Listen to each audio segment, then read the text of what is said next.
Hello friends, स्वागत है आपका अपने चैनल स्टडी बिहार में। तो आप लोग कैसे हैं? आई होप आप लोग अच्छे होंगे और परीक्षा की तैयारी में लगे होंगे। मैं उम्मीद करता हूं कि आपकी परीक्षा की तैयारी अच्छी चल रही होगी। और आपको मैं बता दूं कि आज के इस वीडियो में आपको विशेषण बताऊंगा। विशेषण से जितने भी टाइप से ऑब्जेक्टिव क्वेश्चन एग्जाम में पूछे जाएंगे उन सभी क्वेश्चन को मैं बारी बारी से बताऊंगा। इसलिए वीडियो को बिना स्किप किए अंत तक देखिएगा, क्योंकि विशेषण का इससे अच्छा कंसेप्ट आपको कोई नहीं देगा। तो चलिए हम लोग देखते हैं कि विशेषण होता क्या है।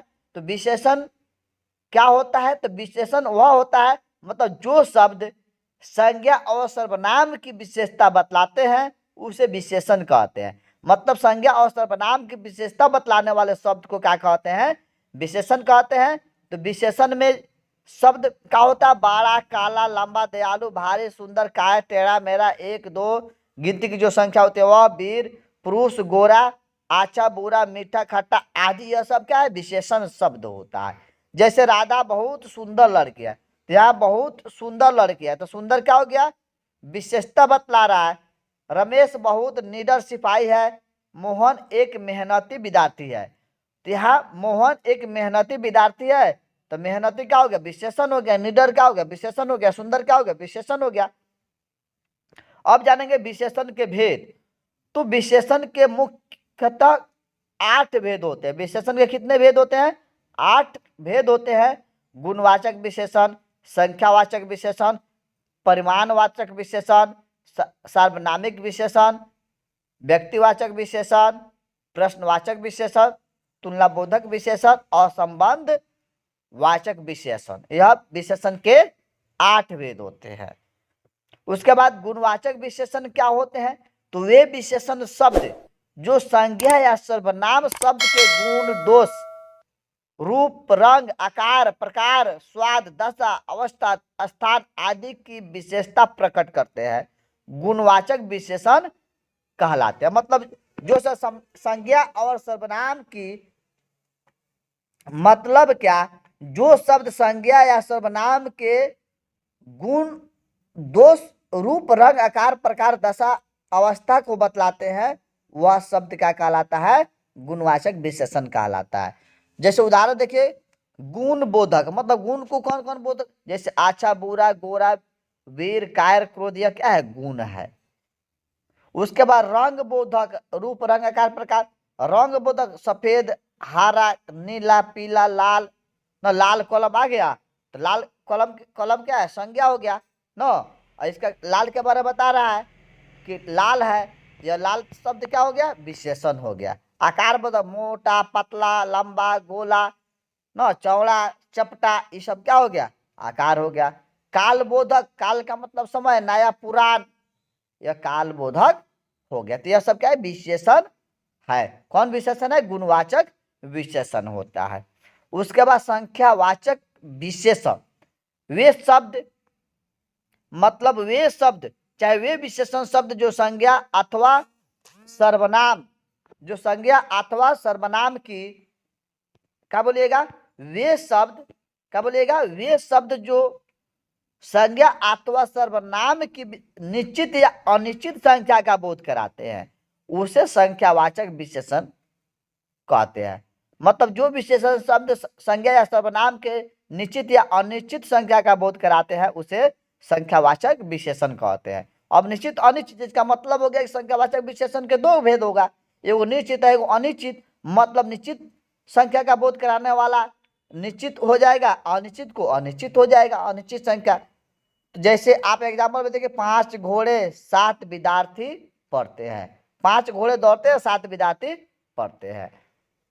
यह संख्यावाचक विशेषण मतलब संख्या को इंडिकेट किया। 5 7 क्या हो गया? संख्या, तो संख्यावाचक विशेषण हो गया। अब संख्यावाचक विशेषण के 2 भेद होते हैं, निश्चित संख्यावाचक विशेषण, अनिश्चित संख्यावाचक विशेषण।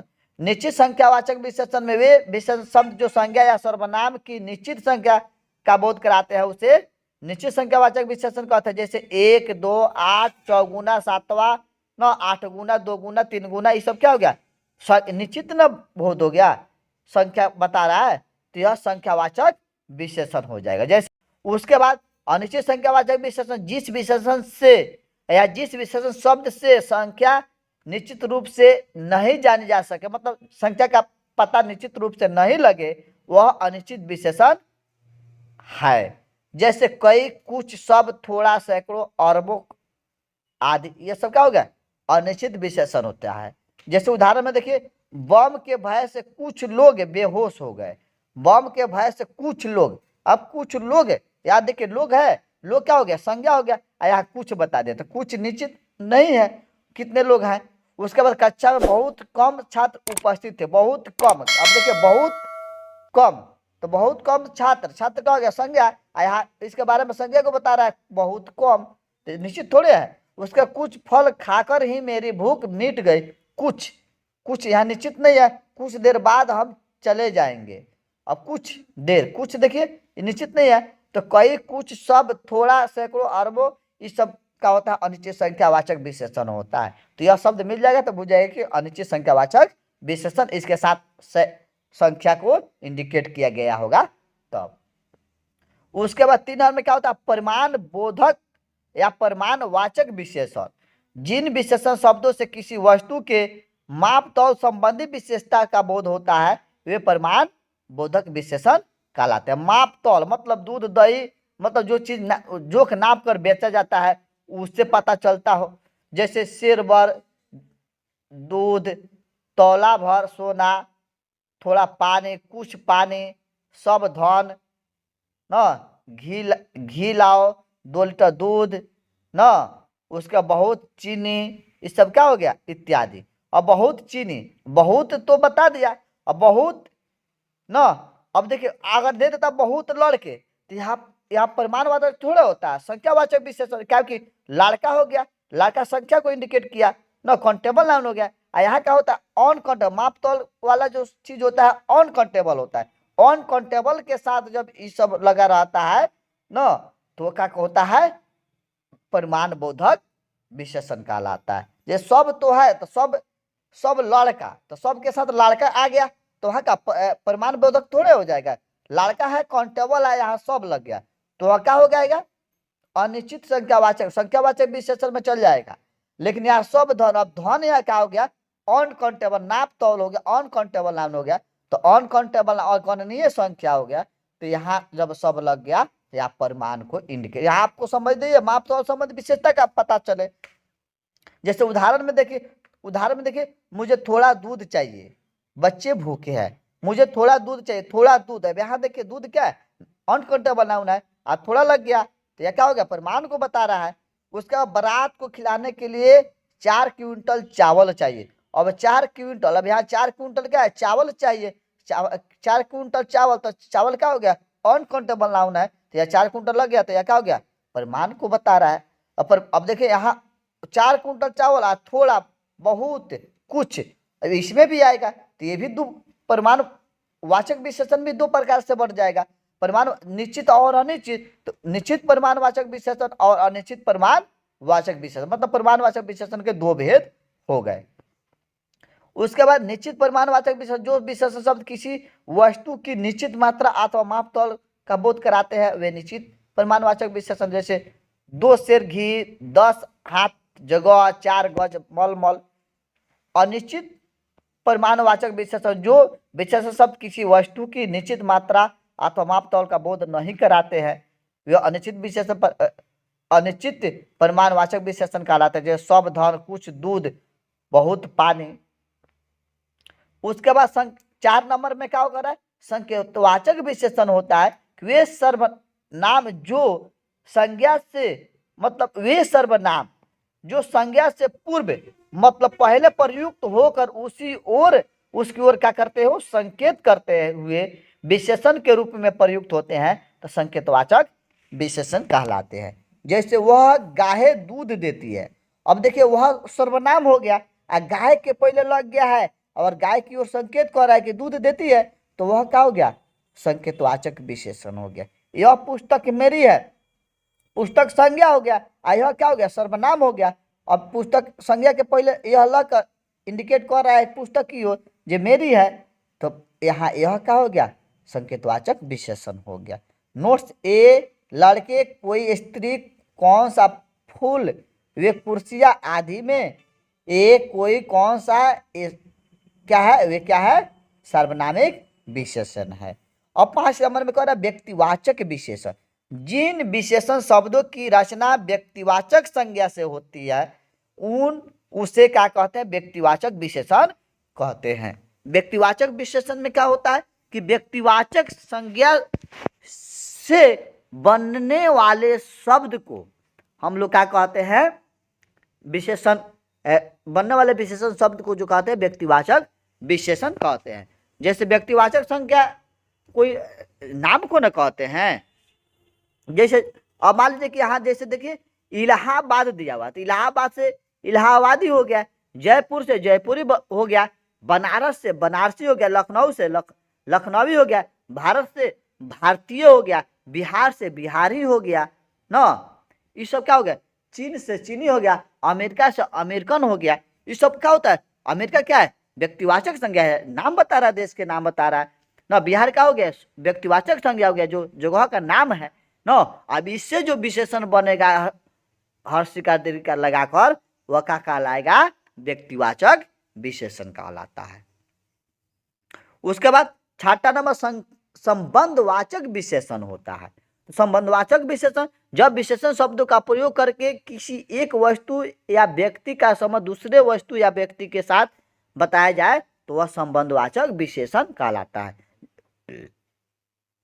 जैसे भीतरी, अंदरूनी, बाहरी, ये सब क्या हो गया, संबंधवाचक विशेषण में आता है। जैसे देखिए उसके सिर के अंदरूनी हिस्से में चोट है। अब देखिए उसके सिर के अंदरूनी हिस्से में चोट है। अब यहाँ 2 भाग जो है दूसरे वस्तु के साथ भी संबंध बता रहा है कि उस अंदरूनी हिस्से में चोट है, तो अंदरूनी क्या हो गया, संबंधवाचक विशेषण बता रहा है। उसके बाद 7 नंबर क्वेश्चन क्या कर रहा है कि प्रश्नवाचक विशेषण, ऐसे शब्द जो संज्ञा या सर्वनाम में किसी वस्तु या व्यक्ति के जानने के लिए प्रयोग होता है वे प्रश्नवाचक विशेषण कहलाते हैं। जैसे यह व्यक्ति कौन है, तो कौन क्या हो गया, प्रश्नवाचक विशेषण हो गया। जो यह व्यक्ति के बारे में जानने के प्रयास कर रहा है, यह चीज क्या है, तो यह चीज क्या है, चीज क्या हो गया, यह चीज क्या हो गया, यह चीज क्या हो गया, चीज संज्ञा हो गया। क्या का प्रयोग इसके लिए किया गया, जानने के लिए प्रयोग किया गया, तो क्या हो गया, प्रश्नवाचक विशेषण हो गया। यह जहाज क्या होता है, जहाज के बारे जानने के लिए क्या का प्रयोग किया गया, तो यहाँ प्रश्नवाचक विशेषण हो गया।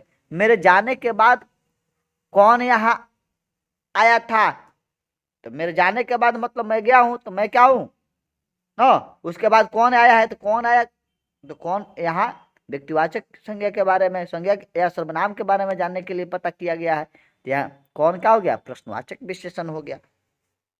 उसके बाद 8वां नंबर क्वेश्चन क्या कर रहा है, 8वां मतलब नियम क्या कहता है, तुलना बोधक विशेषण। 8वां नियम क्या कहा, तुलना बोधक विशेषण। तो जिन विशेषण मतलब जिन विशेषण शब्दों से चाहे जिन शब्दों से 2 वस्तुओं की परस्पर तुलना की जाती है वे शब्द तुलना बोधक विशेषण कहलाते हैं। जैसे राम सुरेश से ज्यादा सुंदर है, तो तुलना बोधक विशेषण मतलब तुलना किया जाता है। सीता राधा सीता से सुंदर है न, सीता गीता से मोटी है न, ये सब। अमेरिका भारत से धनी है न, पाकिस्तान नेपाल से गरीब है, ऐसे मतलब यह क्या होता है, तुलना बोधक विशेषण कहलाता है, जो तुलना किया जाता है। तो तुलना बोधक विशेषण भी की भी 3 अवस्थाएं होती है, मूल्य अवस्था, उत्तरा अवस्था और उत्तमा अवस्था। तो मूल अवस्था जब किसी एक ही व्यक्ति या वस्तु की विशेषता मतलब बताया जाता हो। जैसे विशेषता में क्या आ जाए, गुण, दोष, शर्म, स्वभाव बताने के लिए विशेषण का प्रयोग किया जाता है, तब उसे मूल्य अवस्था कहते हैं। जैसे देखिए अच्छा, बुरा, वीर, बहादुर, निडर, डरपोक आदि। जैसे मैं बड़ा होकर वीर सिपाही बनना चाहता हूँ, मैं बड़ा होकर वीर सिपाही बनना चाहता हूँ, एक ही वस्तु जो मैं हूँ, मैं ही बड़ा होकर वीर सिपाही बनना चाहता हूँ, तो यहाँ क्या हो गया, तो यहाँ आपका क्या हो गया, मूल्य अवस्था बताया जा रहा है। उसका जिंदगी में एक शेर की भांति निडर होना चाहिए, तो यहाँ भी एक ही व्यक्ति के बारे में बोध कराया जाता है, मूल्य अवस्था हो गया। उत्तरावस्था कहता है जब किन्हीं वस्तुओं या व्यक्तियों की आपस में दोष गुण आदि पर आधारित तुलना की जाती है एवं उनमें से एक को श्रेष्ठ माना जाता है, तब यह उत्तरावस्था कहलाती है। जैसे ज्यादा सुंदर, अधिक बुद्धिमान, ज्यादा तेज आदि। जैसे मैं तुमसे ज्यादा दयालु हूं, तो मैं तुमसे ज्यादा दयालु हूं, अब देखिए यहाँ तुलना किया जाता है, तो क्या हो गया, उत्तरावस्था होता है। रीना मीना से अधिक सुंदर है, तो या एक को श्रेष्ठ, दो का तुलना किया जाता है, एक को श्रेष्ठ बता दिया जाता है ना, तो यह क्या हो गया, उत्तरावस्था हो गया। उसके बाद क्या कहता है, उत्तमा अवस्था, जब दो से अधिक, मतलब जब दो से ज्यादा वस्तुओं या व्यक्तियों की तुलना की जाती है और उनमें से किसी एक को ही सर्वश्रेष्ठ बताया जाता है, तो उत्तमा अवस्था कहलाता है। जैसे विशालतम, सबसे सुंदर, मतलब सुपरलेटिव डिग्री इसमें मानते हैं ना। सभी महासागरों में प्रशांत महासागर विशालम है, मतलब इन सब में से तुम सबसे सुंदर हो। इन सब में मतलब तुलना तो बहुत सारा किया गया है, लेकिन तुम सबसे सुंदर हो, एक ही को सुंदर बताया जा रहा है, तो यहाँ क्या हो गया, उत्तमा अवस्था हो गया। हल्क सबसे ज्यादा बलवान है, हल्क सबसे ज्यादा बलवान है, सबसे मतलब बहुत सारा के तुलना में हल्क हल्क को ही बलवान बताया जा रहा है, तो यहाँ उत्तमा अवस्था हो गया।